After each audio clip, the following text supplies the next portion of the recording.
We're outrunning these Soviets. This man begins blazing a path through unpacked snow quicker than anybody ever has, ever. And the Soviets are just watching these guys take off like a rocket, like...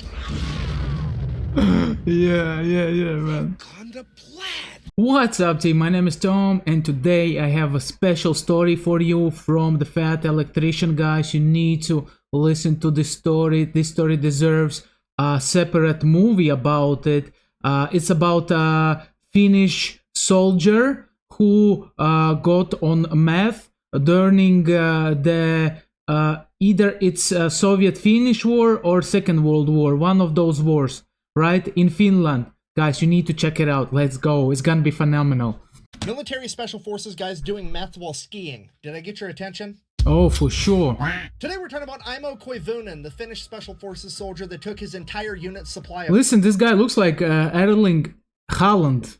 Erling Haaland from Man City, literally. Crank, and then proceeded to troll the Soviets and himself for 2 weeks about it. March 18th, 1944, Imo and his friends, a small group of Special Forces Finnish soldiers, have just finished conducting a 3-day-long ski patrol and are returning back to base when they are ambushed by an entire platoon of Soviet soldiers. They have nowhere near enough men to fight back. They have to retreat and get away. In order to do so, they go off the beaten path and attempt to blaze their own trail through unpacked snow. Imo, as fate would have it, would be the point man, having to do the majority of the work as far as beating down the unpacked snow goes. Now, they've been out skiing for 3 days straight, everybody's exhausted, but the level of work that Imo is having to dish out is almost unbearable, and he's unable to set a pace that is going to allow them to escape. And the Soviets are catching up. So Imo decides to take the high road, reaches into his pocket, and pulls out a bottle, and inside of that bottle is all of his and his buddy's supply of Pervitin. By the way, Germans used Pervitin during World War II, and one of those days it was during the attack through the Ardennes with the tanks. Basically, Germans were able to go through Ardennes for 3 days non-stop, a tank attack through Ardennes forests and through Belgium, right? And then they were able to surround France and surprise France, so something like that. Correct me if I'm wrong, guys, as always. I love your comments. Imo had been given all of it because everybody knew that Imo didn't care for taking Pervitin, and this meant that Imo would keep it safe and nobody else would dip into it when they weren't supposed to. And if you don't know, Pervitin is the German miracle drug that came out in 1938, also known as meth. And just to be clear, this isn't like Jesse Pinkman cooking it in the back of a van, putting chili powder in it. This is high-quality pharmaceutical-grade nose torque, okay? This is inhalable horsepower, and this man's about to take some. Goddamn right. So Imo pops off the lid and he wants to dump a single pill into his hand, which is the recommended dose. The problem is the Pervitin has been sitting in his pocket, half of it warm against his body, the other half getting cold against the outside of his jacket, and it is now congealed into one gigantic meth nugget, and the whole nugget falls into his mitten. He's unable to break off a singular piece because, well, he has mittens on and he doesn't have the dexterity, so he says, fuck it, and eats the entire nugget of meth, which was roughly 30 pills at one point. Okay, fast forward like 45 seconds. Imo feels incredible. He is a new man. He has gone from dragging ass to tripping balls, and he has had a life-altering revelation that he's been put on this planet to do 2 things and 2 things only, and that is to outrun the Soviets and steal catalytic converters, and those aren't even going to be invented for like another 35 years. So guess what we're doing? We're outrunning these Soviets. This man begins blazing a path through unpacked snow quicker than anybody ever has, ever. And the Soviets are just watching these guys take off like a rocket, like... yeah, man. Over the course of the next hour, they managed to outrun the Soviets so bad that they just gave up. So they finally stopped, they regrouped, they wanted to see if anybody had been shot, they wanted to make sure everybody was doing okay before they carried on with their mission and journeyed back home. At that point, Imo did not sit still. He is pacing, he's walking around, he's talking to himself, and that's when his buddies realized, oh boy, Imo is higher than draft pussy on a fucking extension ladder, we gotta do something. So they decide it's probably a good idea to take away all of his ammunition and his knife so he doesn't hurt himself himself for somebody else. So they take the ammo away from him, they turn around, they go to put it in somebody else's backpack so they can carry it, turn back around, IMO is fucking gone. Fast forward an unspecified amount of time later, and IMO wakes up, looks around, has no idea where he is. You see, IMO had blacked out. And when I say blacked out, I don't mean he laid down and fell asleep. I mean he proceeded to ski 62 miles in a random direction and then laid down and fell asleep. And he is now just waking up, realizing that he has no recollection of which direction he went or came from, and he has no idea where he is. At this point, a Soviet... Man, this is so wild, man. This is so wild. I just like, man. This guy was just like, I cannot imagine how shocked he was. Like, what is happening, man? What is happening? What I'm doing here? A soldier hops out from behind a tree and begins shooting at IMO. IMO panics, gets to his feet, grabs his gun, lifts it, fires at the Soviet soldier, click, fuck. His friends had taken all of his ammunition. So he grabs his empty gun and throws it at the Soviet soldier. It hits him and he explodes into a pile of snow. IMO, what the fuck? Looks up. Oh, it was just a tree branch covered in snow the whole time. He is now hallucinating. So, not really knowing what else to do, he straps his skis back on and proceeds to ski around looking for his friends or anything, really. And after an hour or two, thank God, he sees his friend's camp off in the distance and they have a fire going. It's all gonna be okay. We're good. He's gonna be saved. So IMO takes off skiing towards the camp. He's skiing. IMO skis right into the middle of the camp. Cool guy power slide. Psh. Friends, did you miss me? He looks at his buddies. His buddies look at him. He looks at his buddies. Those aren't his buddies. Those are the Soviets. Shit. Time to go. IMO takes off again. The Soviets attempt to chase him for a little bit, but I mean, the man, just imagine Soviets sitting, like chilling, and the Finnish guy comes in, like, and treats them like their buddies, man, and they're like, what is happening over here, man? This is so confusing. Basically tweakers on ice right now, you've got no chance at actually catching him. So IMO then proceeds to ski until he's tired, and then he lays down and goes to sleep just on the ground outside. He wakes up, it's dark out, he can't see anything, and he realizes, hey, I'm hungry. So he gets a fire going, and then he walks around grabbing some pine buds and leaves and whatever else he can find, sticking it in his canteen cup, grabs some snow, puts that in there, cooks it over the fire, and kind of mashes it all together in this like pine bud stew gruel type thing. He eats it, he thinks it's fucking delicious, one of the best meals he's ever had because, well, meth. Then he goes back to bed, wakes back up, still full of energy, decides that he's gonna go look for his buddies more. He skis around, he skis and he skis all day long, and then he finds a cabin. He walks up to the cabin, grabs a doorknob. It's real, it's not a hallucination. So next thing, he strips all the copper out of it. No, I'm just kidding. He opens the door because it's unlocked, because this is a tradition in this part of the world where there's, you know, people could freeze to death. You just leave the cabin unlocked in case somebody is in IMO's situation. You don't want them to freeze to death. So IMO goes inside, he gets a fire going. Now, because of the meth, IMO elects to light the fire in the middle of the cabin on the floor rather than in the fireplace because, you know,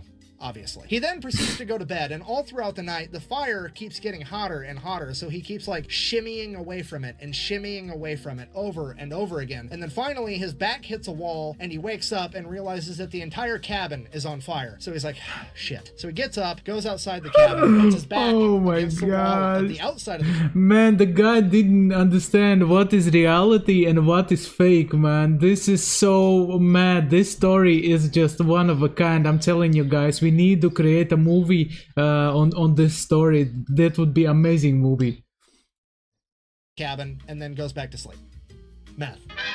So IMO wakes up again, it's dark out, he hears growling off in the distance as there's a pair of yellow eyes staring at him. He looks behind him, the cabin completely burnt to a crisp as these eyes keep getting closer and closer, and there's growling, and out of the shadows leaps Hugh Jackman. Wait, what the fuck?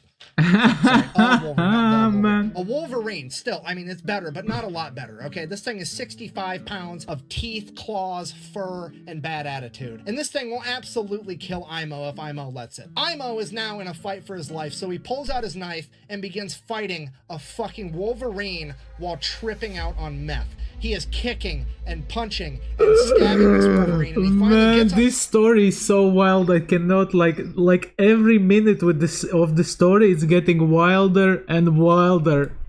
Top of the Wolverine as he straddles it and plunges his knife into the Wolverine's chest as the life from the Wolverine leaves its body and it falls limp to the ground.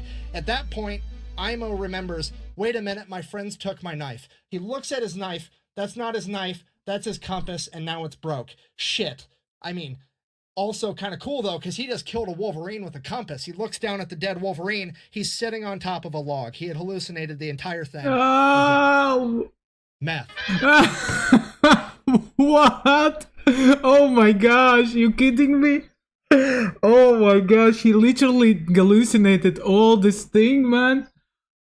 Man, this is unbelievable, man. I cannot, like, man.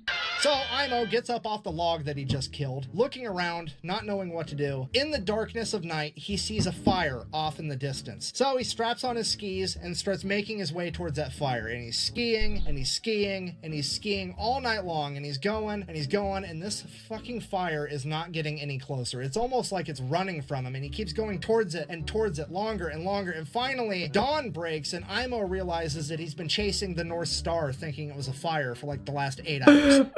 Oh my gosh. So now it's morning. Imo still has no idea where he's going. So it's like, well, better find some copper. I mean, my friends. He's got to find his friends. So he just starts skiing around looking for any signs of human life at this point. And he's skiing and he's skiing and he's going and he's going. And he finally comes across this abandoned German forward observational base. And he starts making his way towards it. The problem with this was whenever the Germans abandoned something in World War II, they usually booby-trapped it. And that's what happened here because Imo skis over a landmine, blowing up his foot, throwing him to the ground. And Imo's like, that's it. I'm dead for sure. There's no way I'm making it out of this. And he just lays there. We have no idea how long he laid there. He said he laid there for a week, but that dude's high as a kite on meth. He could have been there for... I laid there for a week, man, without water, without anything, man. Man, it's not possible. I mean, like, maybe he was, if he was tripping, like, overall, maybe he lost the sight of time also. He didn't understand the minute and hour that the time flew, you know, went. He didn't, like, feel the time at all, I guess.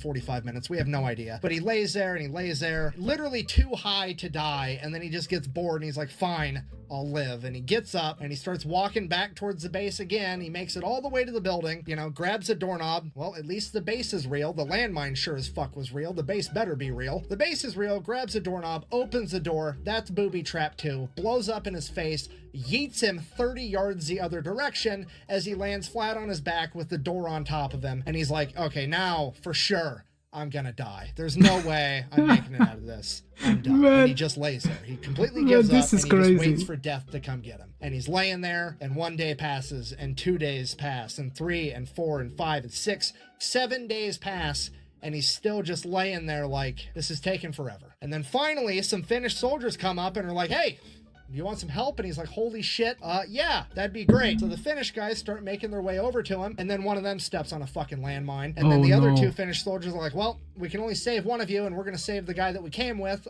If we get this guy saved, we'll let him know to come back and save you later. Peace, goodbye. And just left him laying there. What? Yeah. So he thinks to himself, maybe if I... Man, this is so unlucky, man. This is literally so unlucky. I mean, what were the chances of this, like, happening? Man, this is crazy.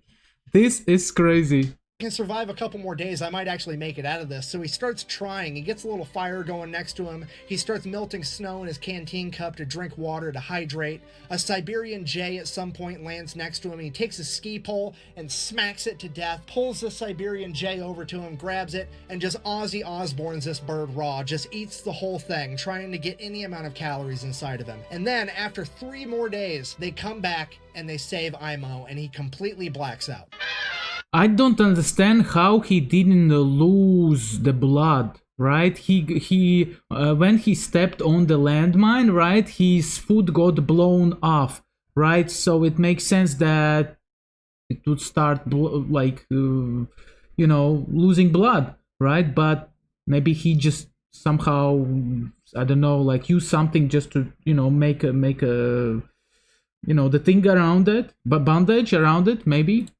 I just don't understand. Imo Imo comes to, he's in a Finnish hospital where he's informed that he has been missing for 14 days and they found him 250 miles from where he originally departed his friends. He now weighs a mere 95 pounds and has a resting heart rate currently of 200 beats per minute 14 days after taking all of the meth. So Imo proceeds to do the logical thing, makes a full recovery, and lives a long, happy life until passing away at 71 in 1989 because he's Finnish and that's just how they get down. Yeah, if you're not picking up what I'm trying to tell you, this man actually may have seen Star Wars, the original series, in theater, okay? Could you imagine him taking his kids to the movie theater just being like, we didn't call it the Force back in my day. We called it Pervin. Seriously, it's pretty funny that the only two Finnish soldiers that I know off the top of my head are Imo and Simo Hoya. Simo, deadliest sniper of all time, over 500 kills. Imo, the most unkillable tweaker ever. Don't worry, this story keeps going. Meth.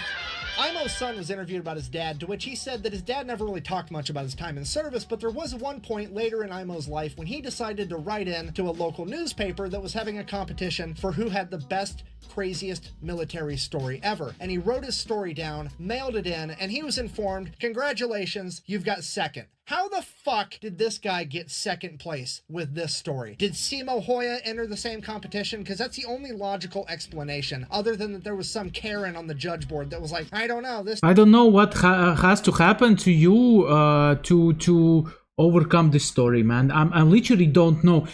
I know one guy from USA, right? He was unkillable.